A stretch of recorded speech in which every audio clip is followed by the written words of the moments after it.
So today I wanted to talk on the three treasures, or Buddha, Dharma, and Sangha, which seem to be core to Buddhism. For some people, they're just used as labels.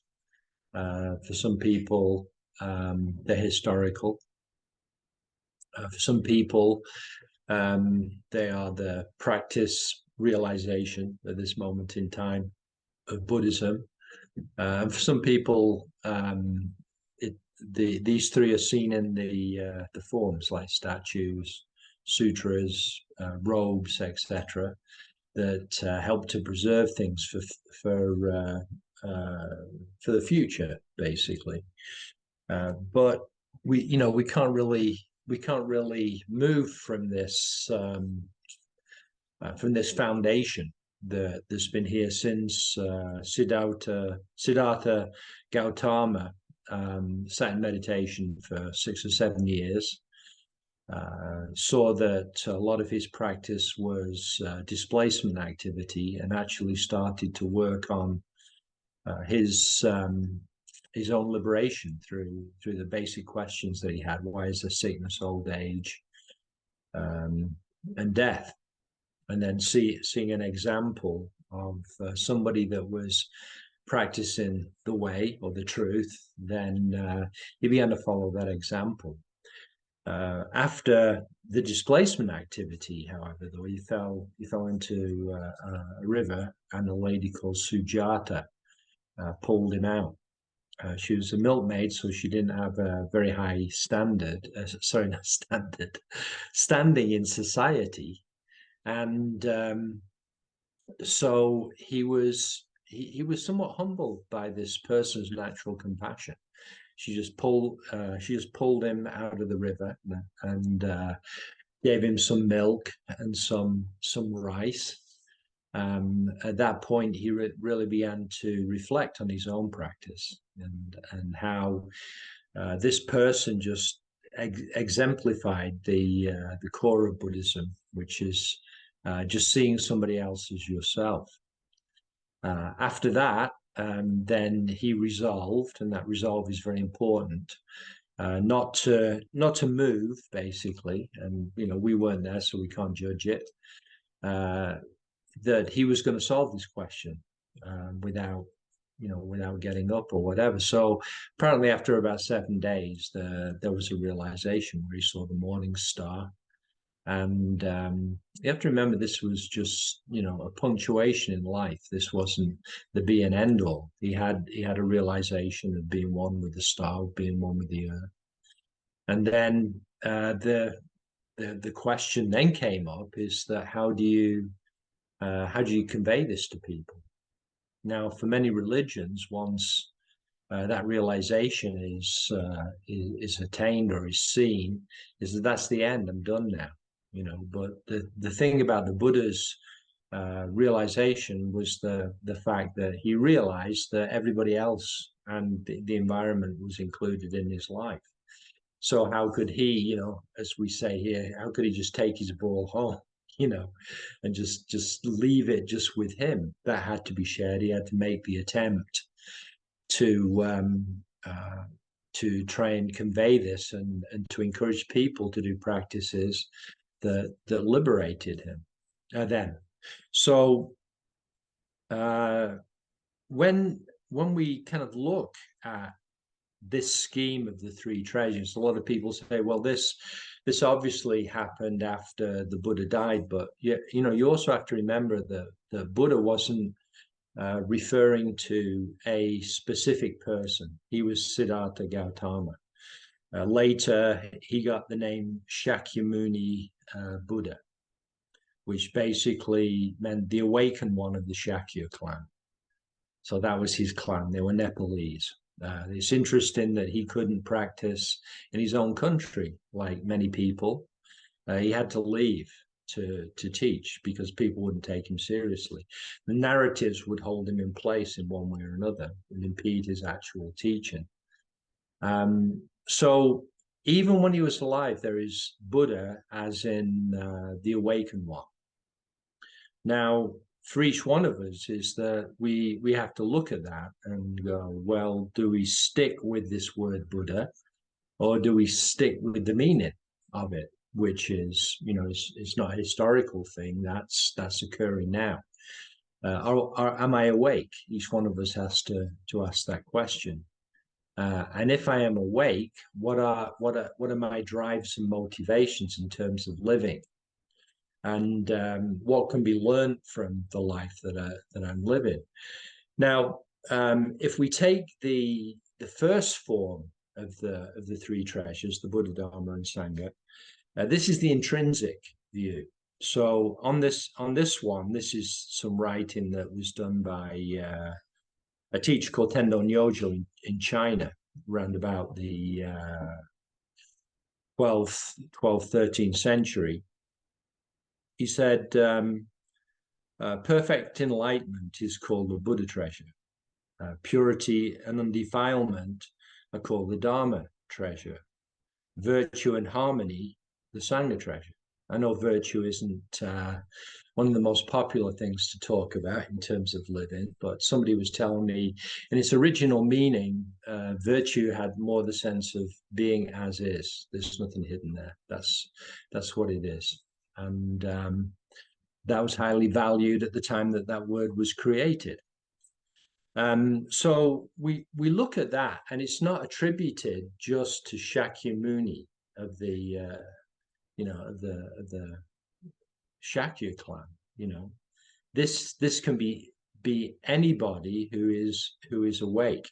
When it says perfect enlightenment, basically that really has the sense of that shedding of light on one's life, no matter what that is here basically all the time. It's not something that can be escaped from in that way. It's not a a 10 out of 10 view of how life is. And it's very difficult to say if somebody else is that way. We can only look at our own life and go, am I really awake? There was an old Zen master that every day he would wake up before enlightenment and after enlightenment, and he would say to himself, Master, are you awake? And then he would reply to himself, yes, I'm awake. And then, are you thoroughly awake? And he would go, yes, thoroughly awake. And then he would say to himself, like many of us do, don't be deceived by others anytime, any day. So it doesn't matter what the external standard is. The important thing is, are you at home in terms of your own life? But in this aspect is that, can you really swallow this fact that this perfect enlightenment, and my mind really doesn't like that word enlightenment, but the shedding of light is here all the time, no matter where we are. And can it really be avoided? We had an eclipse yesterday, which was beautiful if you could see it. I could only see a little bit, glimpses in that way, but still, that the light of this universe is shining on a momentary basis, is there. And even if you can't grasp it fully, is that you can aspire. Your aspirations can lie around this. I really want to see this. I really want to see this clearly. I really want this kind of insight, so that I don't sort of spread around a whole bunch more suffering in the life that I've been given in this respect. And then we look at the second one, this intrinsic aspect is purity and undefilement is the Dharma treasure. Now, for a lot of people, this Dharma treasure is just the teachings of Shakyamuni Buddha. So that is a way that it can be looked at. So you have the historical Buddha, you have the teachings that he gave, but see, these are still somewhat divorced from our momentary practice. And implicit in that is you can never be as good as the Buddha in that way. But who knows? It's you can't tie that down. This is an open-ended system that we have. And really, who really wants to compare in that respect? My life is not like the Buddha's. Your life is not like the Buddha's. But at the same time, it is like the Buddha's. He could see, hear, taste, touch, smell, think. He had these attributes of the human being. He had family, he had friends. He did the best he could with what he had as a human being. And he didn't live in easy times, you know, but one way or another, he had this thing called faith, you might say, which is even having experience of this world, the world is always coming in and teaching us in one way or another. And some things really disturb our own equilibrium. But he was able to look at that and go, one way or another, this will be taken care of, and we will move on in that respect. And so he was able to teach for about 40 years. A lot of people talk about his realization, but for any of you who have taught or raised kids, even, is you know how difficult it is sometimes, you know, to pass on what you feel is really the truth to other people, because everybody has different perspectives in that way. But for 40 years, he really tried his best. And I'm sure that everybody else that is practicing is doing that in one way or another. And if not, you know it, you know, and that's the important thing. So the power is back in your hands in that respect. So we have this aspect. So we have the Buddha, this intrinsic aspect of our own awakening. We have the teachings that have been passed down from Shakyamuni Buddha. Hardly, hardly do we scrape the surface of that in many ways. And the third one is this sangha treasure we practice together. There are things that limit the sangha treasure in terms of ordination and all that kind of thing, but our sangha are the people that we practice with. Basically, it doesn't matter if it's inside a center or it's virtual, or these are your work friends. And I'm sure that for each one of you, you'd rather have a harmonious workplace. So a lot of the work aspects are around promoting an atmosphere where people can do what they need to do to get the job accomplished in one way or another. This is the sangha. If you look at it in terms of original implications, the implication for sangha was a forest. This is the original implication. So a lot of the old translations would have implications to them which help you. So in that respect, is, you see a big forest, is that if a high wind comes, the trees actually stop or slow down the flow of the wind, so that it can't do an awful lot of damage. Whereas a lone tree can get blown down by high winds in that way. The root systems connect in many ways, just like in the same way as when you meet together and you talk with each other, you found connections, and these connections bond you in various ways. Some of the people that I started practicing with, nearly 50 years ago, I still have contact with them and still hold them in esteem in that way, just in the same way people that I work with at that time. We get to know each other through interaction and how each other is. We accept each other's quirks, and we celebrate each other's successes in those lines, and together we grow and develop. But this is that aspect of intrinsically, this is what we are. And basically that's something that can be acknowledged.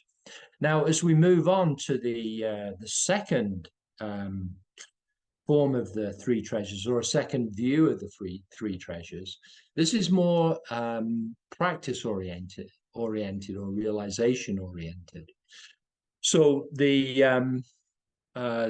original teachings by Tendon Yojo or Juching from Eiheiji Monastery, not Eiheiji, I forget, it's in China anyway. He says direct realization of Bodhi or enlightenment is called the Buddha treasure. The Buddha's realization is the Dharma treasure. And the practice of the Buddha Dharma is the Sangha treasure. So again, we're going from something that's intrinsic, we have it whether we like it or not, to something that's more practice oriented. And so for another view of Buddhism is that this is what the Buddha realized. He realized that all things have basically the same nature: self nature, true nature, Buddha nature. You can call it whatever you will, but it's an experience. This is the real treasure of Buddhism, is having this realization. Now, like many other religions, is that there's a reversion back towards that. So this is not uh, the province of people who are full time, for instance, but can help. You know, this is the thing where if you keep this in mind, what is this realization? I really want to have the same realization as the Buddha. You know, basically, it can be to help myself, but in time, hopefully, it's to help all the people around me. So this is that real treasure that has been the power of Buddhism and taken it down to us in the present day. So this is the driving force of 2,500 years of practice. So what did he realize? You know, each one of us has to clarify that for themselves. This is the core treasure, and it can be, and it's been passed down generation after generation to each one of us. And mainly, what the teachers of this have done, the people that have mastered it, is they've been very myopic in terms of living and focused on that one part. You know, in other parts of living, maybe they're not so great, but on this part, that realization can really encourage people in whatever way. And then the Dharma. Now we talk about Dharma as the teachings.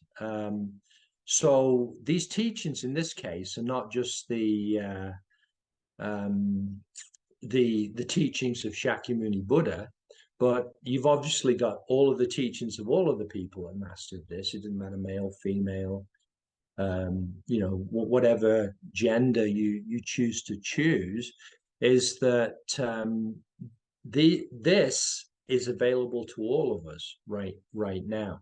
This teaching, the word sutra basically means thread, and these threads have come through us now to grab hold of and weave whatever we feel is the best teaching that helps beings at this point in time in our own history. So this is the Dharma treasure. Now, if you extend it even further, it's just like the Buddha saw the sky, the sun, the earth, eclipses, things growing, plants, animals. We see that same thing.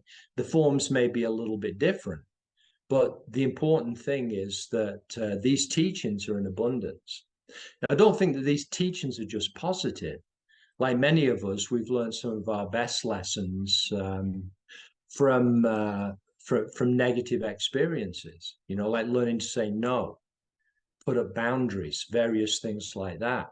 Are very positive. Can we really take these teachings that come up to help us to grow, to temper us in terms of our own realization and understanding?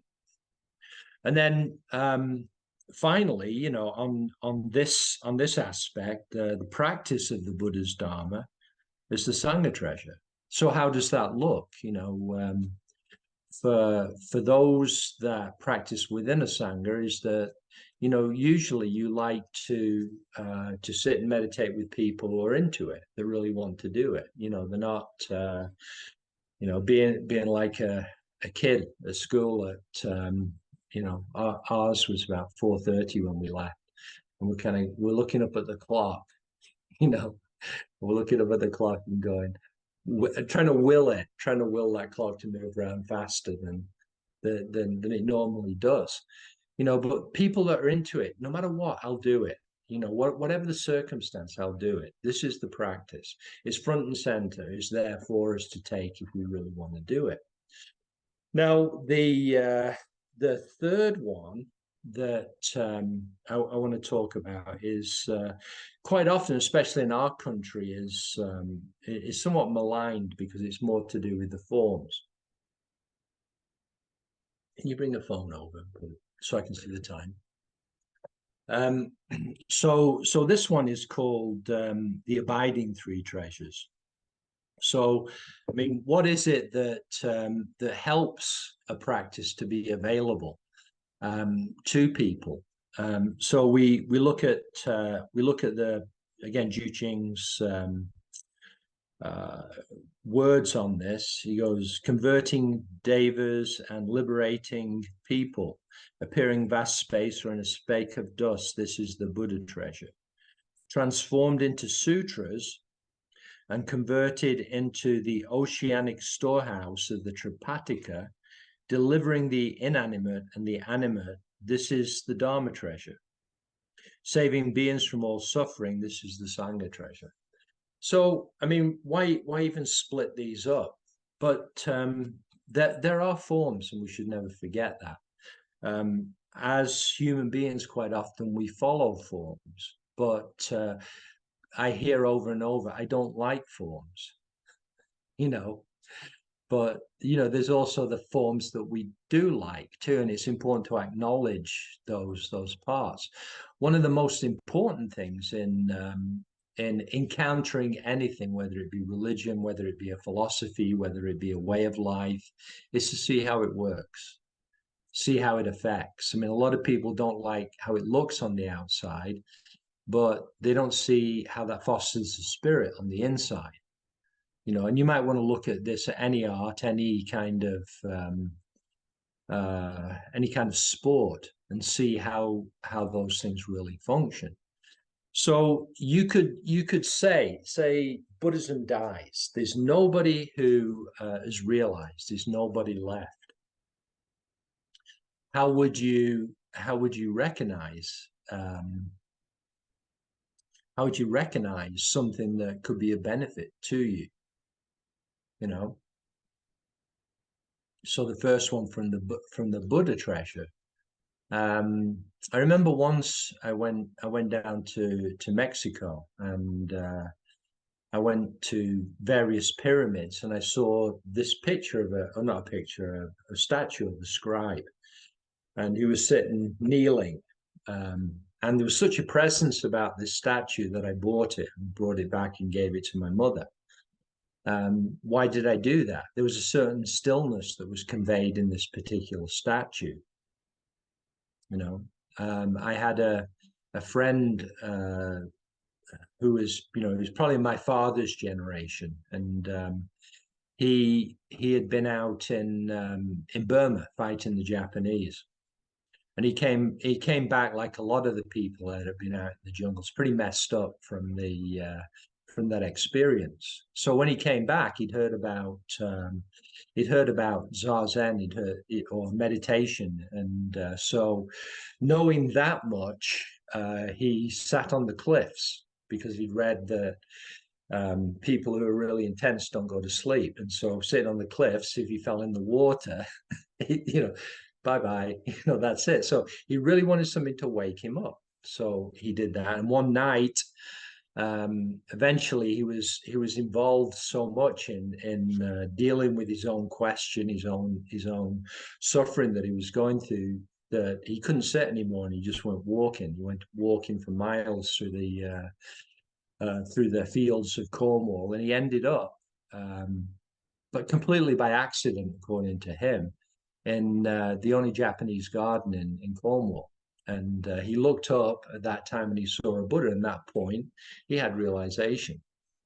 So you can poo-poo things about statues. Yeah, they're good. They're nice pieces of art and stuff like that. But they're also reminders, of what we are inside. I mean, you look at good art, for instance, and how it conveys whatever is out there internally to you.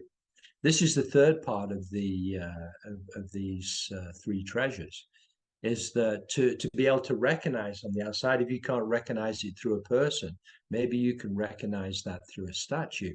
That outer manifestation may manifest inside, like even seeing a mountain and seeing the stillness of that mountain and the rootedness, the solidity of it, is being able to reflect in that way, having examples of that in that respect. So that's the first thing. The second part of this is the Dharma treasure, and this is where we get more into the standard way that people regard Buddhism. So things like the Tripataka, there's so much written in there that I mean, it wouldn't convey one person's life. I mean, that's the weakness of any of this. But there's so many points in there that can be helpful to us as human beings. Now, having said that, I've never read it. I've read a few of the sutras in that respect. But the most important thing is that you may read a lot, but one or two things will come shouting out at you. They'll mean something to you. Now, what those one or two things can be practiced. There's religions that have been lost because they're not written down. There are languages that have been lost simply because they're not written down. In the Buddha's time, some of the historians said that in the early days, saying that they didn't write the Buddha's teachings down because they didn't have language. Later, it was not language, writing. They didn't have writing. But then they amended this and said it wasn't worth the while for them to write that stuff down simply because its value was too high. You can do that with accounts, you can do that with social interactions and government interactions, but not with religion. It's very much like the Druids. Unfortunately, the Druids died out, or maybe fortunately, we don't know on that level. But how do you preserve that? We do whatever we can. How many of you have read something and it's inspired you and it's changed you? The sixth ancestor heard just a regular monk walking around going, dwelling nowhere raised the mind. And that just wakened him up in that way. Part of the whole Buddhist canon and the way of operating is to increase the points of contact so that things remind you and awaken you in whatever way.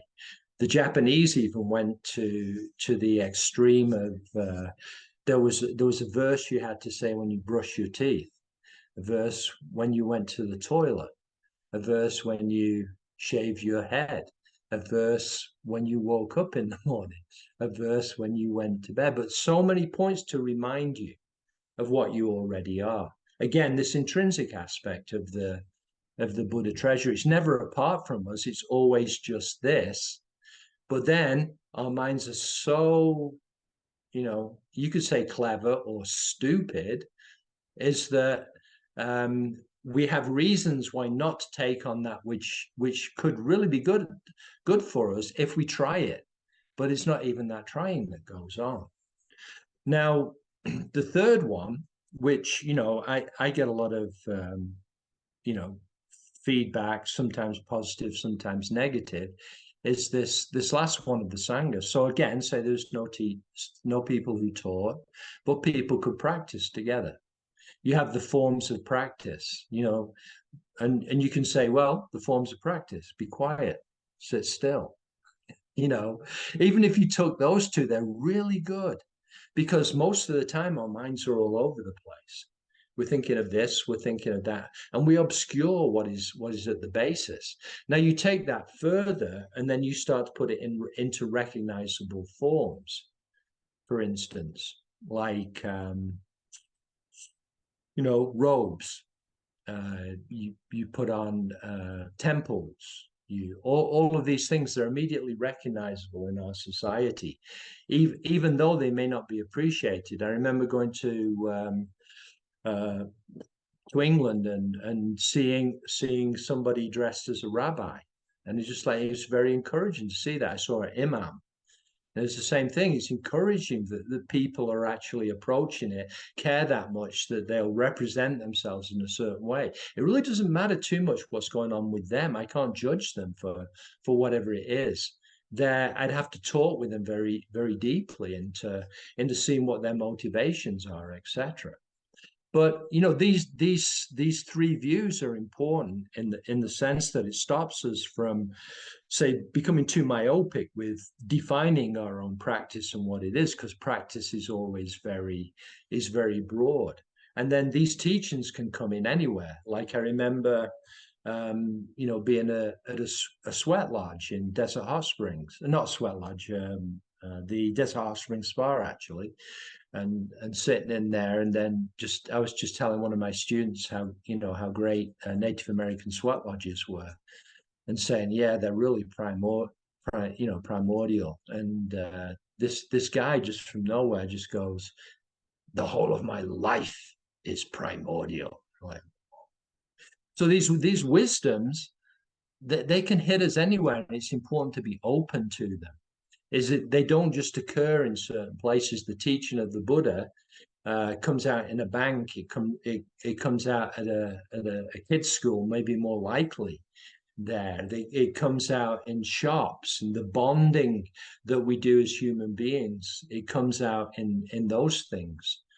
Even later on in the precepts, uh, or at least in the precepts that we've taken on from Chinese Buddhism into Japanese Buddhism and down to us, they took it down from about 240 rules and regulations to 16. Now, 16 is a lot easier to keep than 240.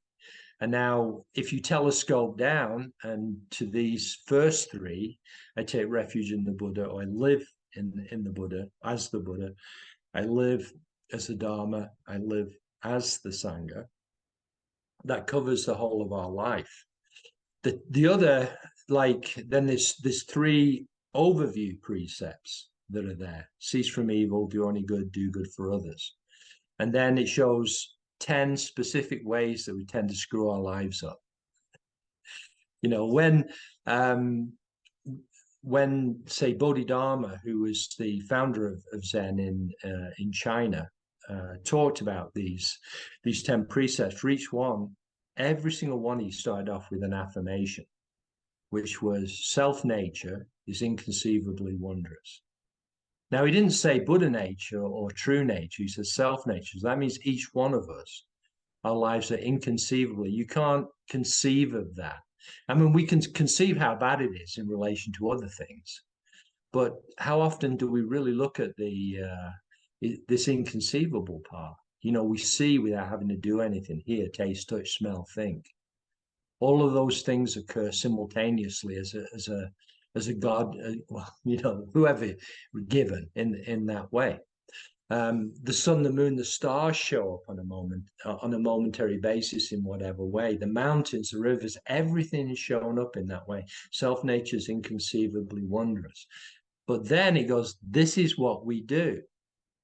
You know, we think that killing something that gets it out of the way, it won't bother us anymore. It's done. We think that stealing will improve us, or lying will elevate ourselves in regard to somebody else. These are views that we do. Now, the word precept in itself comes back to before taking a stance, before thinking something through. How do I feel in my own heart? And so all of these, I take refuge in awakening, being awake to gathering in the information, not immediately superimposing it with a bunch of rules and regulations. So in terms of, sort of elucidating a part of basic Buddhist practice, I think this is very, this particular scheme is very useful to us in that way. And with this scheme is the awakened one, not owned by anybody in particular, is available to each one of us. We all have those ingredients that Shakyamuni Buddha had, including our own suffering, which is a mechanism for change. But it's, how we actually pick this up and try it out. I know that some people will be taking notes on this. I think that's a good thing in many ways, but in another way is that let all of this wash through you. And if there's one or two things that are true for you and are worthy of trying them out, try it and practice it for a week or so. Then it's yours. It gets embodied in terms of your own life. And anything that is bullshit, you'll see it doesn't work and you can throw it away. So at this time, I would like to open it up to people if you have any questions, because there's quite a bit of information here, and hopefully it's useful. Thank you.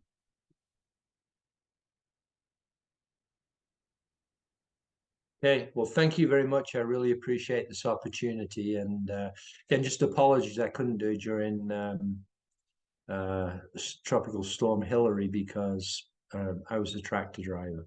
So I needed Fortunately, it wasn't as bad. We probably could have done it, but I couldn't, in all good faith, just stop doing that. So again, thank you again for all the practice and work that you do with your organization. Thank you.